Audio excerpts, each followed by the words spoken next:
நீங்க நல்லா பாருங்க, பணக்கார ஆட்டமா ஆடுவான். சரி நம்ம ஆடினது போதும் அப்படின்னா தெய்வம் ஆட ஆரம்பிச்சிடும். அடுத்தது நம்ம அடங்கலாம், தெய்வம் ஆடும். கரெக்டா பிணியில கொண்டு வைக்கும். ஒண்ணு, ஒரு பிடி சோறு உன்னால சாப்பிட முடியாது, 5 நிமிஷம் தூக்கம் உன்னால தூங்க முடியாது. அதுதான், வேற என்ன.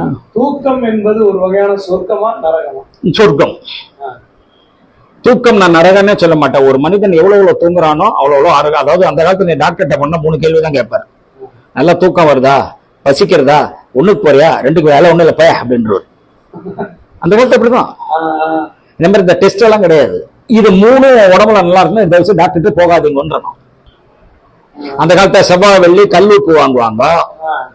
என்ன, அதே மாதிரி சனிக்கிழமை எண்ணெய் தேய்ச்சி குளிப்பாங்க. 3 மாசத்துக்கு ஒரு தடவை வெளிக்கு போறதுக்கு வீடு மருந்து சாப்பிடுவாங்க, விளக்கெண்ணெய் கொடுப்பாங்க, தலைக்கு எண்ணெய் தேய்ச்சி எல்லாம் போயிடுது இன்னைக்கு. அப்புறம் நான் கட்டப்படுறேன் என்ன பிடியெல்லாம் படுறேன், ஏன் பட மாட்டேன். நம்மளா பண்ணிக்கிறது தான்.